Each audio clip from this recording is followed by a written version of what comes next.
Jordan, it's great to interview you again. I interviewed you back in October last year and then I've now made 2 documentaries about you. And a big focus for Rebel Wisdom is kind of making sense of the cultural moment and making sense of your success and what it represents. And I don't know if you remember, but the very first question I asked you back in October in the interview was, firstly, what do you make of your success so far? And are you ready for it to continue? Because I had a sense back then that what your message represented was something the culture desperately needed. The sort of, and what that signifies to me is a kind of reintegration of the sacred. Did you have any sense back then the exponential success that you were going to have between then and now?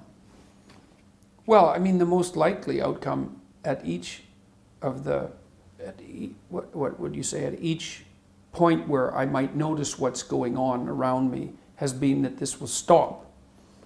But it isn't stopping. So I've been thinking about that pretty much non-stop, I would say. And I have some solutions, let's say, or some ideas that I didn't present in October. So one of the things I've realized is that part of what's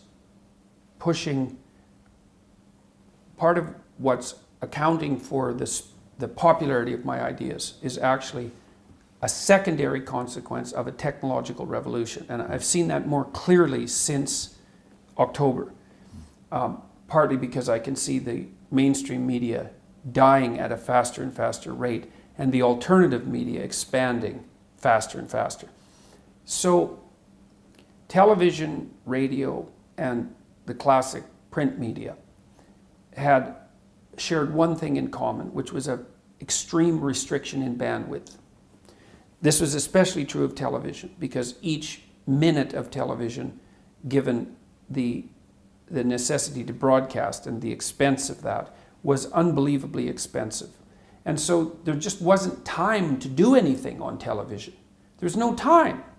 And so if you had something important to say, or even something unimportant for that matter, most of the time it had to be compressed into something approximating 30 seconds, which wouldn't even be your words. It would be a journalist commenting on what you said. And if you were really pushing the envelope, maybe you'd have 25 minutes on a talk show that was devoted to your ideas. But then even that would be highly scripted. And so television made people look stupider than they were, even to the producers of television, because of this narrow bandwidth. The rise of video online and audio as well has blown the bandwidth limitation out of our mass communication. And it turns out that people are smarter with longer attention spans than we thought. What happened with me was that for one reason or another, I was an early adopter of that technology. And so there's this massive technological transformation, which is a Gutenberg revolution in the provision of video and audio. No barrier to production because it doesn't cost anything. Anyone can do it.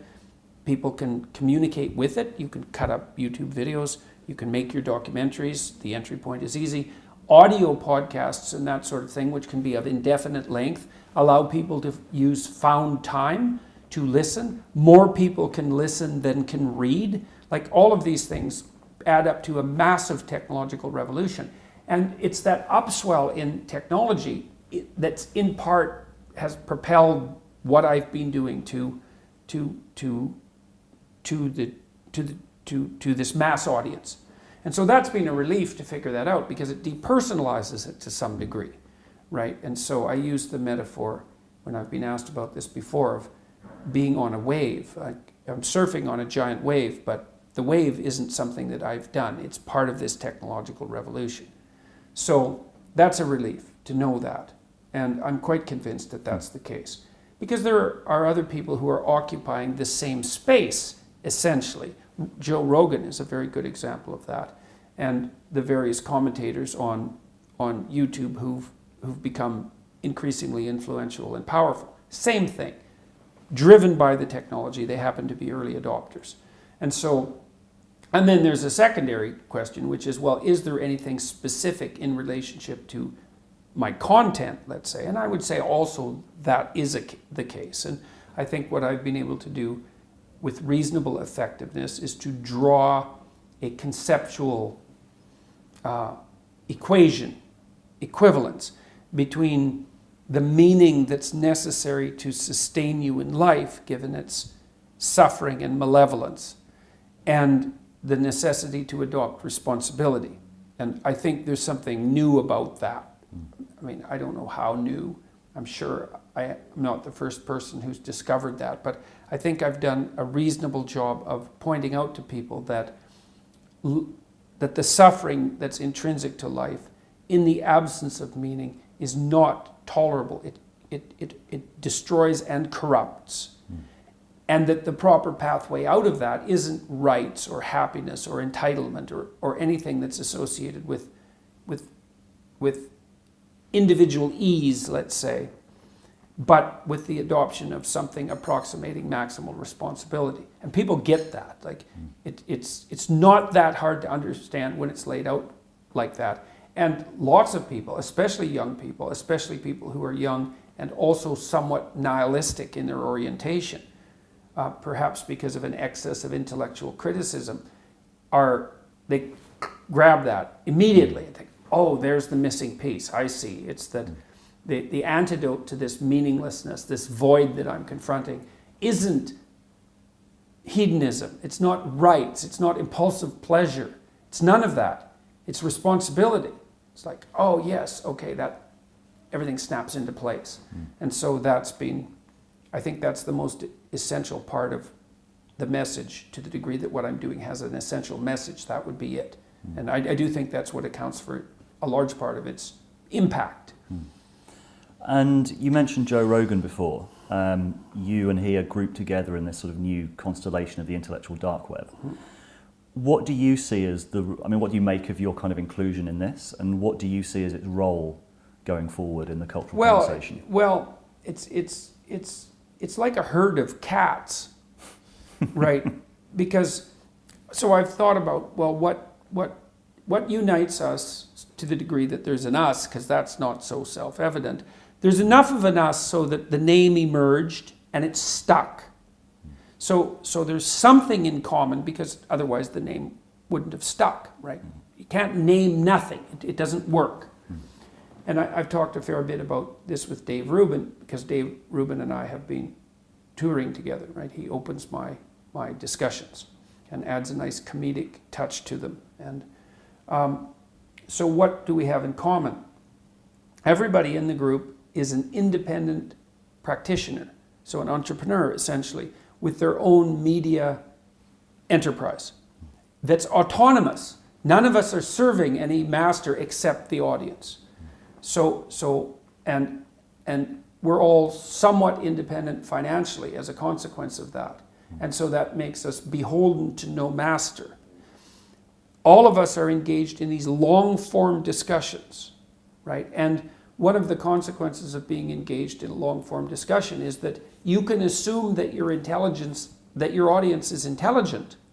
And so that's another thing that unites everybody in the group, is we all assume that our audience is intelligent.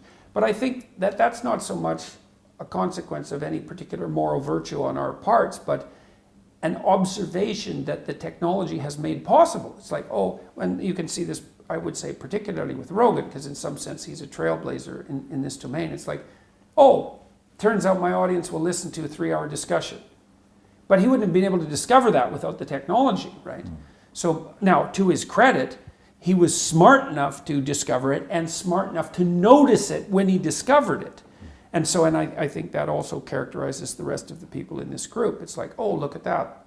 The audience actually wants, our listeners, let's say, and viewers, want detailed, in-depth, unscripted, spontaneous, meaningful conversation. And then are willing to go in that direction. That's the risk-taking element. Like, I can give you an example of that. So I just did 4 talks with Sam Harris, who's often grouped into this group as well, on the relationship between science and religion, say, or facts and values. That's another way of thinking about it, with a bit of politics thrown in, discussion of left-right differences and so on. what's the willingness to take the risk? Well, I had no idea when I met Sam in Vancouver, which was where the first 2 of the 4 talks were held. I'd never met him before. We did 2 podcasts together, one of which was we got locked in, the other one which was more productive, I would say. But I had no idea if he and I could talk, but we were willing to, I guess that's right, agreed to take the risk to see if we could talk in a public forum. And I think that's another thing that characterizes the people in that group, is that they will take those sorts of risks. If you go into a television studio, a classic television studio, all the conversation is scripted. And it's actually quite frustrating, because you can't have a conversation with the journalist because the journalist isn't there. Who's there is a frontispiece for the organization. And the organization has scripted all their responses. And so it's not actually like talking to a person. It's really like talking to a puppet. So for better or for worse. But in these unscripted long-form conversations, then you can take the risk of having a conversation, and that can go spectacularly well, but it can also fail dismally. So I would say those are the things that unite us to the degree that the group exists. I mean, I was in LA a week ago, and about 7 of us got together for dinner. And that was the first time we'd met as anything approximating a group. And, you know, it was interesting to watch everybody interact, because, as I said, it really is a herd of cats. There's tremendous diversity of political opinion and a tremendous diversity of personality, like Eric Weinstein and Joe Rogan. Like, they're not even members of the same species in some ways, you know. So it's a very fractious group. But I think those things that I outlined are the elements that basically unite it. There's also something that I sense watching some of the discussions. There's a kind of intellectual curiosity and a sense of people thinking in public. And there's also a sense of maybe the potential for people to change their minds or to discover things during the conversation. Yeah, well, that's partly the appreciation of the intelligence of the audience. It's like, and I would say it is actually the manifestation of the process of thinking that's more important than the conclusions that are generated. Even in these discussions that I've been having with Harris, like, we are trying to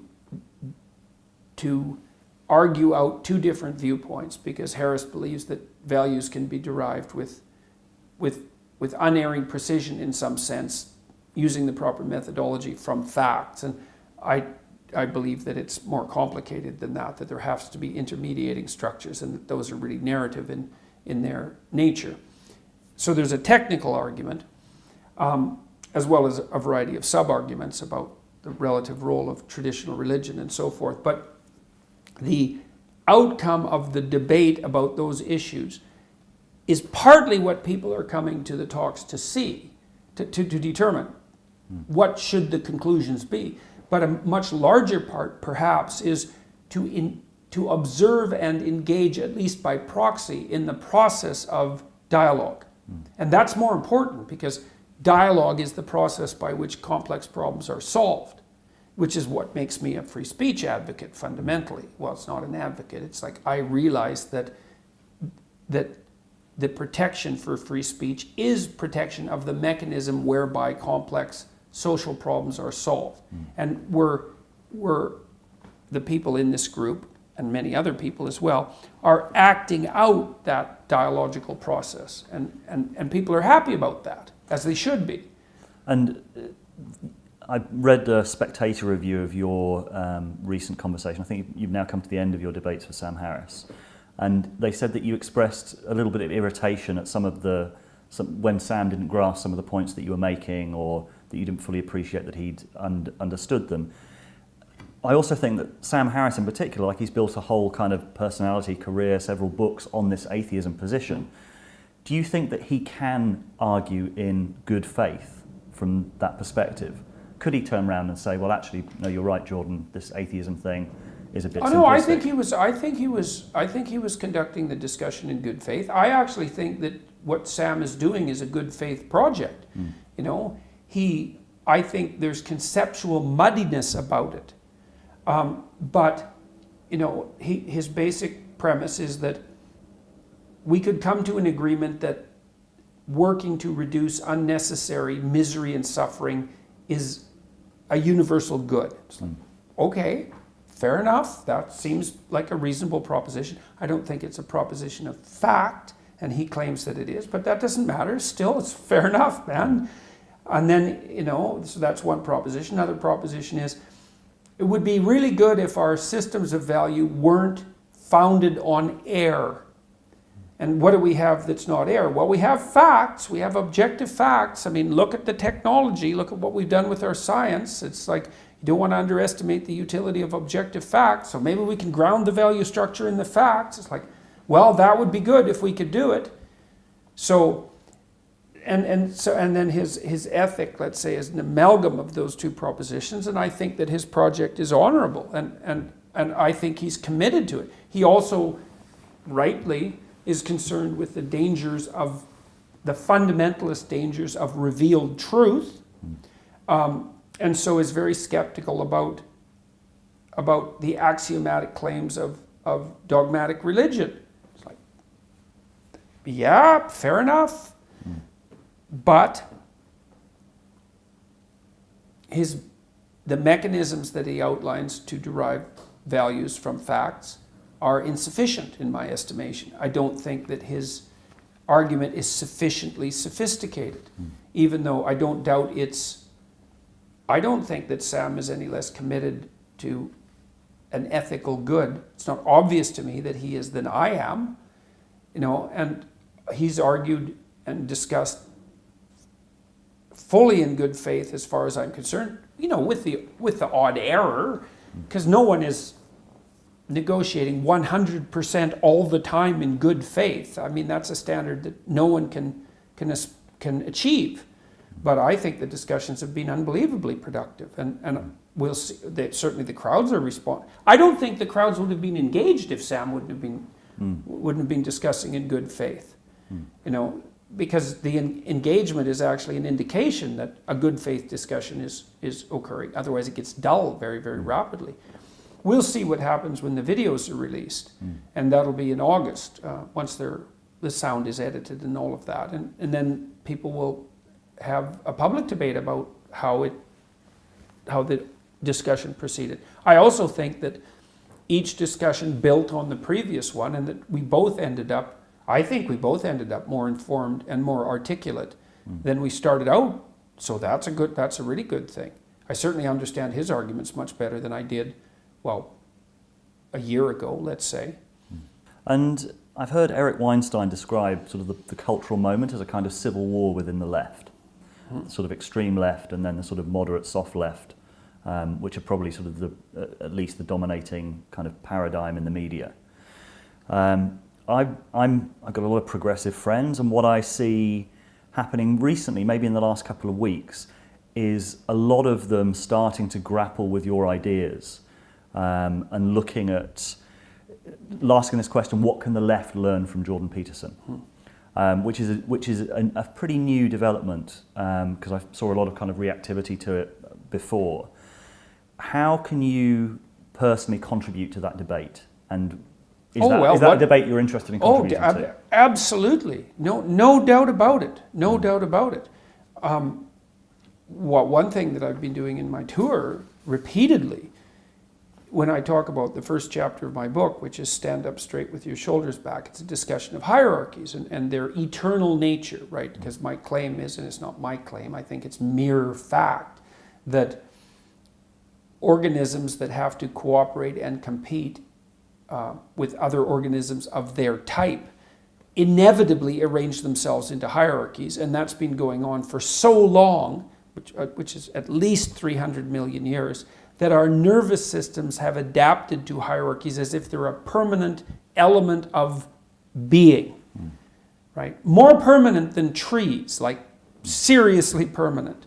The most fundamental neurochemical, the one that regulates the entire brain, serotonin, is acutely sensitive to hierarchical distinctions.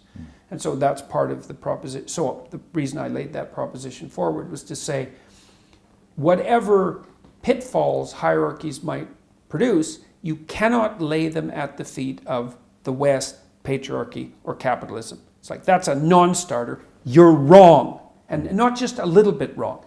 You're so seriously wrong that if you insist upon doing that, you won't even achieve your own aims. Because you're actually not grappling with the problem. The problem is, if hierarchies are a problem, which they are, the problem is way more serious than mere capitalism. It's way deeper. And if you're actually interested in rectifying the negative consequences of hierarchies, then you're going to have to get a lot more sophisticated than your idiot Marxism. So part of the elaboration of that argument is, well, hierarchies are inevitable because we have to solve complex problems and we have to solve them socially. And when you implement a solution to a complex problem socially, you produce a hierarchy because some people are better at the implementation than others. So there's a hierarchy of competence, and then there's a hierarchy of distribution of the spoils. And in both of those hierarchies, you get a disproportionate clumping of resources at the top and dispossession at the bottom. It's in the nature of hierarchies. So what's the left for? The left is to remind those who are benefiting from the hierarchies that the hierarchy comes at a cost. And the cost is the clumping of people at the bottom. And that's an eternal cost, and it's not trivial. And so that's what the left should be properly focused on. The left should be providing the voice of those who are dispossessed by hierarchies. And the right should be saying, yeah, but the damn hierarchies are necessary. And they're not only necessary, but they're also productive. Then the left says, yes, but they tilt towards tyranny, and they can be occupied inappropriately by people who are playing games of power. Fair enough, the right has to take that into account. The hierarchy can rigidify, and is likely to do that, and it can be taken over by people who are corrupt, and that's likely to happen. And so, but it's okay, because the dialogue could work out. The right can say, well, yeah, we need the damn hierarchies, and they need to be buttressed, and the left can say, yes, but they have to be maintained properly so they don't deteriorate and degenerate. And I think that's ancient wisdom. I think the ancient Egyptians had figured that out in their symbolic representations. So now, when the left goes too far, it does something like say, well, how about no hierarchies? It's like, no, how about not? Wrong. Because all that happens if you one of the things that happens if you flatten out the hierarchy is that you can't even organize your perceptions. You can't perceive the world without looking at the world through a hierarchy of value. And because you can't perceive the world unless you make one thing more important than all the other things, because you don't even know what to look at. And if one thing isn't more important than all the other things, then you have nothing to aim at. If you have nothing to aim at, then you have no meaning in your life. So the left can't just demolish the hierarchies in the name of some equality of outcome, let's say, because you blow out the future, you leave people aimless, and you destroy the very institutions that allow people to make competent progress in the world. That's not an acceptable outcome. So we have to agree to live with the tension. Necessity for hierarchies, the proclivity for them to pathologize, and the necessary voice of the left in speaking for the dispossessed. So, and I mean, as far as I'm concerned, I've said something approximating that through my entire career. And so the fact that the left-wingers have been irritated at me is, well, in some sense, that's an inevitable consequence of me taking on the radical left-wingers, but it's also the refusal by the moderate left to deal with their internal problems.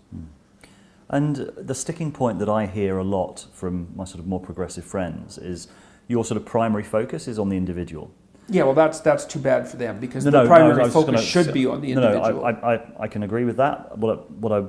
The paradox that they would say, it's like, okay, focus on the individual, but you have to accept that there are some situations that are much more conducive to an individual thriving than other situations. And so their focus is on structural inequality, you're focusing on the individual. Is there not some interplay between the two? Oh, definitely. Well, obviously, because people do have group identities. The question is whether the group or the individual identity should be paramount. And the leftist answer, the radical leftist answer is, Well, there is look, it's not me that's failing to take into account those two levels of analysis. It's the bloody radical leftists, because for them it's the collective, and that's that.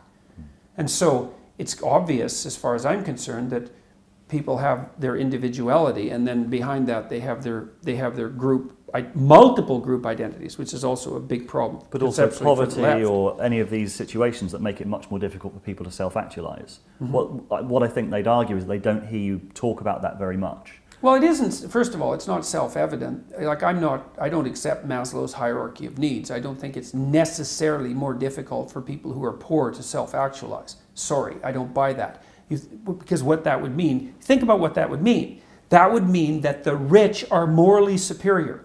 That's what that means, because they have all the opportunities to self-actualize. So obviously, if the material conditions are the prerequisite for self-actualization, then the rich are morally superior to the poor. Is that really an argument we want to make? And in fact, I don't think that that's even vaguely reasonable, because one of the things that does help build character is privation. Now, obviously, starving to death is an excess of privation. So there are limit conditions. But it's a leftist trope that the provision of additional material resources will produce ethically superior human beings. Sorry, not true. And in fact, sometimes quite the contrary. So I don't buy that argument in the least. I also think that under most circumstances, accepting those of exceptional privation, and even perhaps under those conditions, in most cases, your best bet to move people forward is to concentrate on the development of their individual character and their individual moral character. And because your moral character is actually the set of tools that you have to operate effectively in the world. Because otherwise morality would be of no utility. And morality is, in some sense, precisely that which is of maximal utility. And so, and the other objection that I would throw out at the radical left is, well, how do you know that your emphasis on collective existence isn't just an abdication of your personal responsibility? Well, of course it's not. It's like, no, seriously here. It's not that easy to adopt personal responsibility, maximal personal responsibility. What makes you think you're not running away from it? You have every reason to. You're really of that stellar moral character. Really, that's your self-analysis. It's like, sorry, I don't buy it. And I especially don't buy it when I look at the consequences of leftist revolutions. Because all these people of stellar moral character, when they undertake their collectivist revolution, nothing comes out of that but absolute bloody catastrophe. So all the well-meaning aims aside. My sense of a lot of the progressive people that I know is that they're sort of from a new generation. They're not generally materialist. They're sort of very spiritually aware. And I sense a kind of implicit message in what you're saying that I've never heard made explicitly, that in some sense materialism is a deadening doctrine. I mean, you look at the opioid crisis in America, you look at a lot of these, if poverty is seen as a more sort of, also as a sort of spiritual crisis or a crisis of the soul as much as anything else. It's mostly that. It would be a lovely thing if poverty was caused by lack of money. We could fix it really easily then. But it isn't. My point, I think, is to say that if you were framing your message in that way, I think there would be a lot of people on the left who'd be receptive to that message. Sort of that actually there is a crisis of, the crisis of, what do you call it, like worldview has real consequences.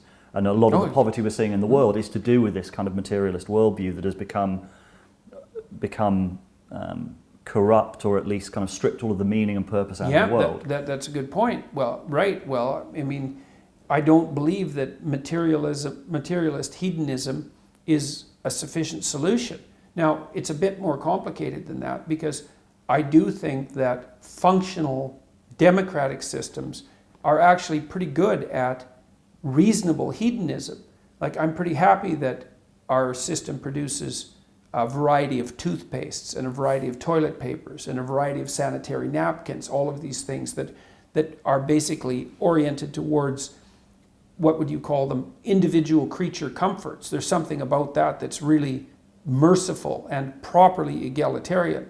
And so a certain degree of material hedonism is a good thing, right? Because it's nice that people can have their basic needs taken care of in a dignified manner.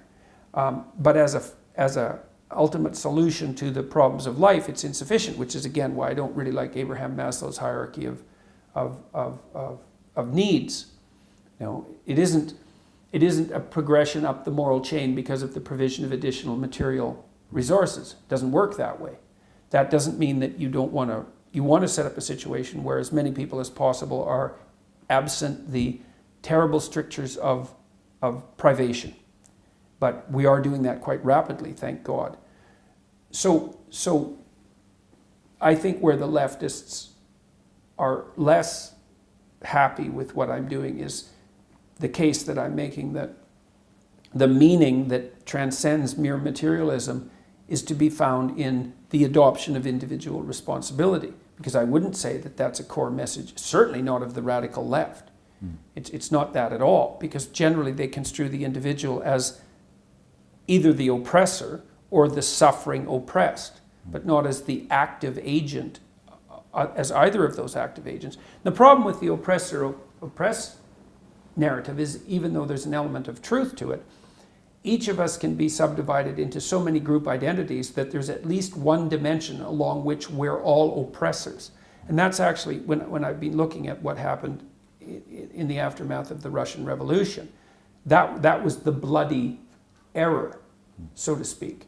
Because you could take virtually any individual and you could find out, it's like if there's one dimension of your identity that makes you an oppressor, that trumps all the elements of your identity where you're a victim. And the problem with that is there is one element of your identity where you're an oppressor. And so that's sufficient justification to throw you in with the predators and do whatever is necessary to dispense with you. And that is exactly what happened in the aftermath, well, not only of the Russian Revolution, but all of these radical leftist revolutions. It's like, well, if you're a socialist, well, you're not sufficiently pure from a doctrinaire perspective. And if you're a student, well, then you're part of the emerging bourgeois class. And if your parents were reasonably, what would you say, efficient farmers, then you're part of the kulaks. And like, it just went on and on and on and on. There wasn't anybody who escaped from being tarred with the brush of oppressor. And that is because each of us are, in fact, oppressors and oppressed. Every single person shares both of those things in common. So, got a couple of minutes left, so this might be quite a big question. But just come back from the US, where we interviewed Paul Vanderklay, a Christian pastor who's been doing quite a lot of videos about your thought. One of his questions was, he says he sees a real sort of stoicism in your thought. So pick up your cross and drag it up the hill. His question is, what's at the top of the hill? He doesn't hear that. God. Well, that's because he hasn't listened to the times when I've been talking about it, I guess, because I've said it repeatedly. You stumble uphill with your burden towards the city of God. That's the story. What does that mean, the city of God, to you? I would say that that's a place where everyone bears maximal responsibility and speaks the truth. That's what it is. And what's the responsibility? You're responsible for the suffering in the world. You're responsible for the malevolence in the world. And you're responsible for the veracity of your utterances. Right. And in the city of God, you're maximally responsible for the suffering. You're maximally responsible for the malevolence. And you speak the truth. That's what it is.